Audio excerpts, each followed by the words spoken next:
So today I'm geeking out on my Cold Steel large Voyagers and just sort of reveling in how sweet I think they are. I like these knives a lot.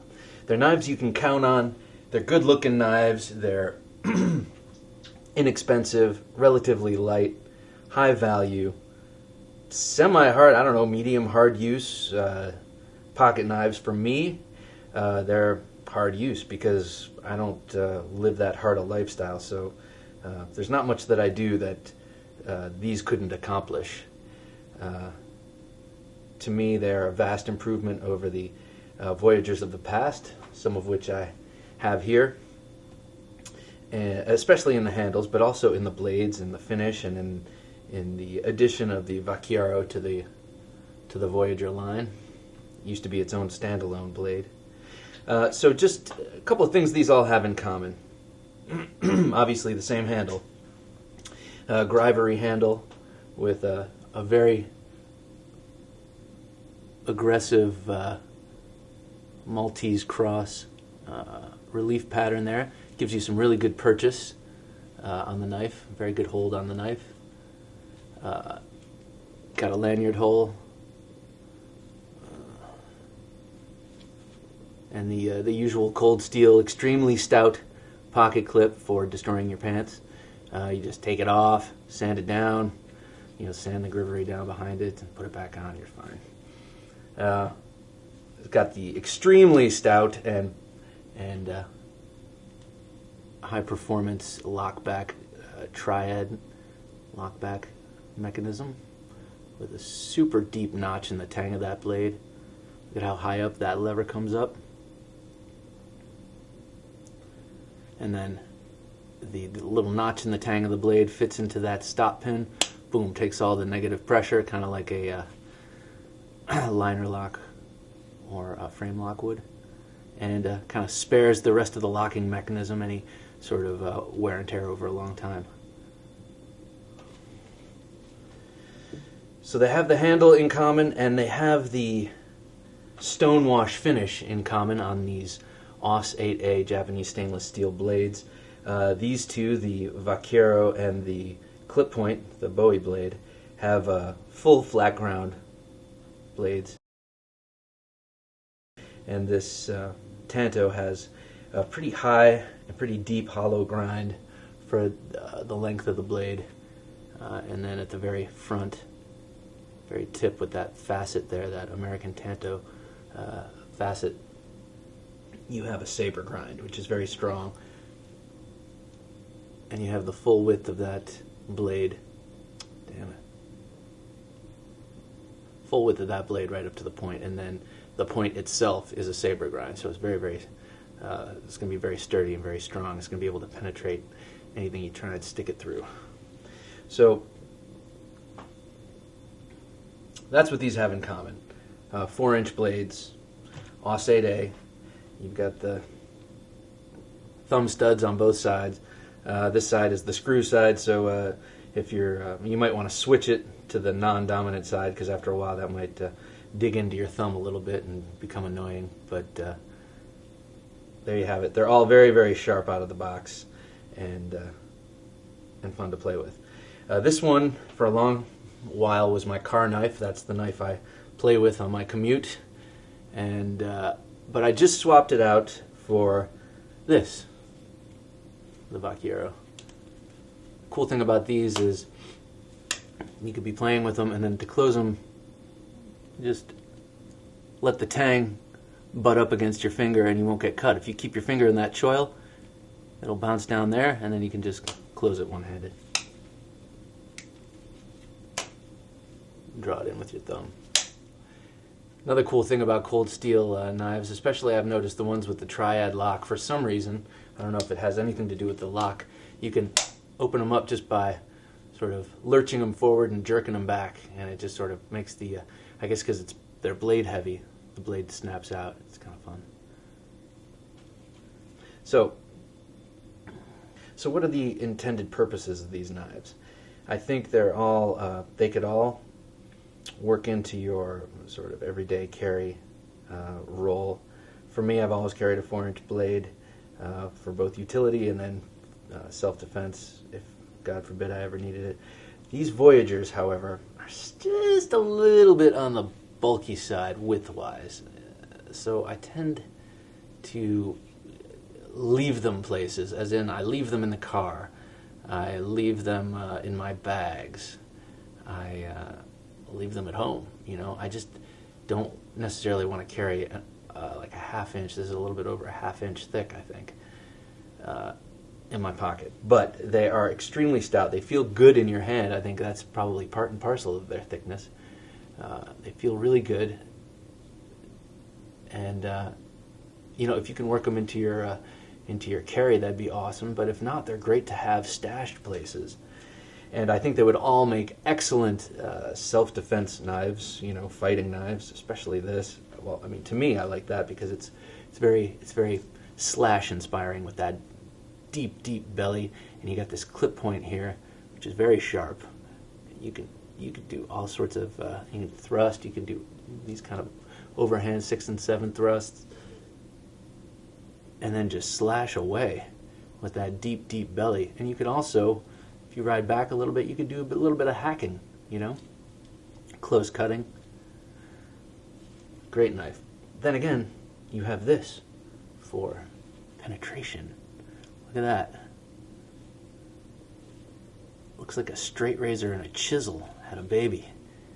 Came out like that. You know, no jimping up here. You got the ornamental jimping, but this finger choil here and this finger choil here just locks you in. You're not going to ride up over onto the blade with that integral guard there.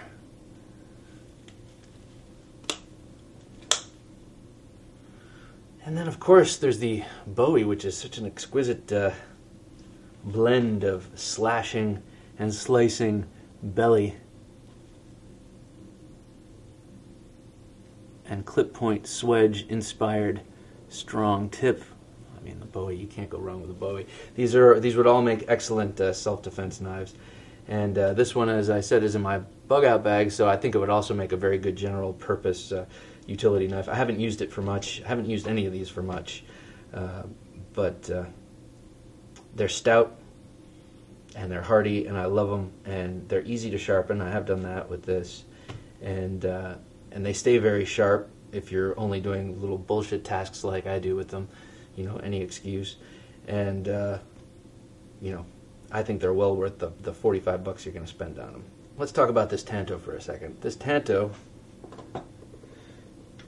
replaced this Tanto,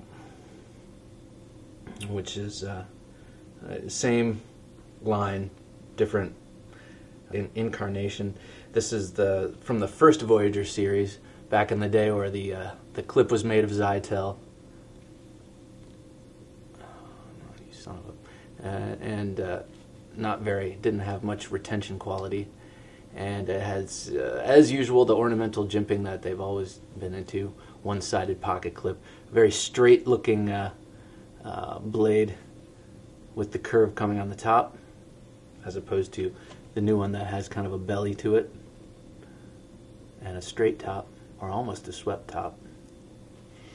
This knife has received a lot of abuse over the years. It's great. It was a studio knife for a long time, and then it was a painting studio knife, and then it was a outdoor knife when I was working outside, and then it was a car knife for a while, and then it was a bathroom knife, and it's just, you know, it's done a lot of crappy jobs. It's a good knife though, very sharp, and takes an edge nicely. You can see I did a lot of learning about sharpening on this knife. From the tip you can see. I bet if I tried to cut paper with this right now, it would be a little jagged. I haven't spent much time on this one in a while, but there's that. And then I also got the Tanto's big brother, the XL, Voyager XL, with the 5.5-inch blade. This is a sweet knife.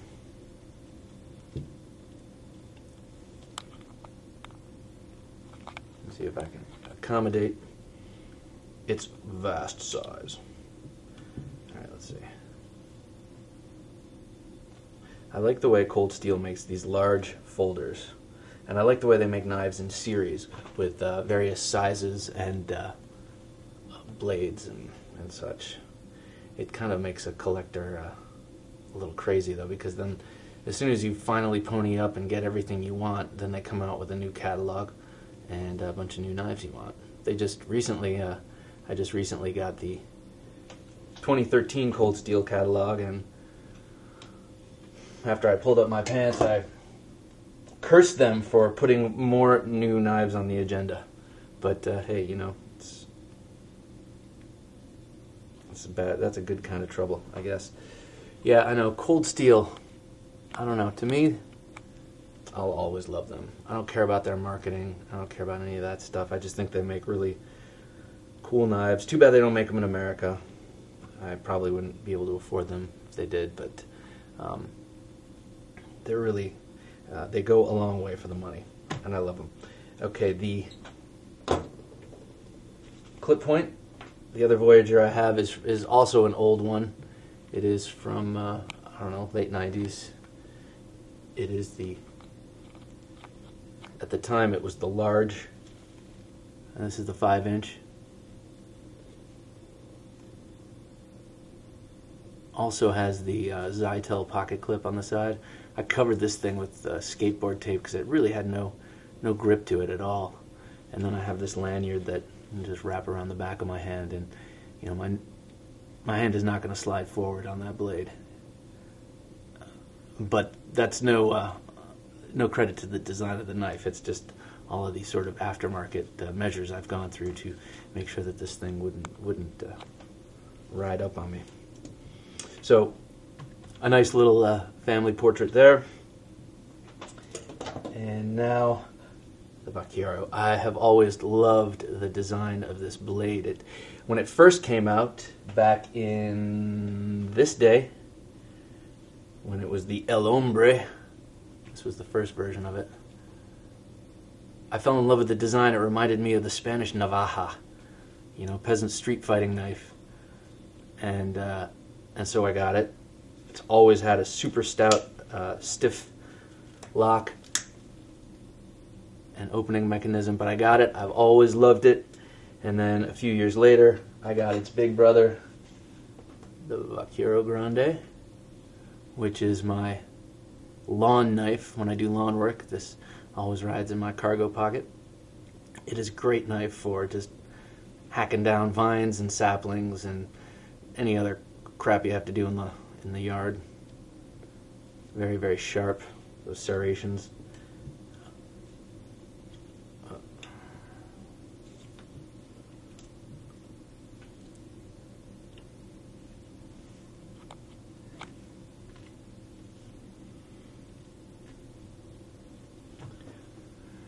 Great knives.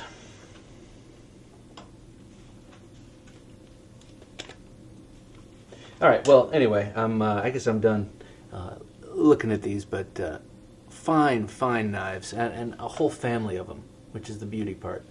It's a family of them, and you don't want to break up the family. You want to keep them all together, get as many as you can, keep them in the same drawer, bust them out for different uses. You know, this when you're working in the yard, this when you have to, you know, go into a knife fight with someone wearing Kevlar. You know, this in your to-go bag. This is my, not to-go, that sounds like takeout. This is in my bug-out bag. It's my little lock bag. Love it. So, there they are. The large Voyagers from Cold Steel. You got the Tanto, the Clip Point, and the Vaquero.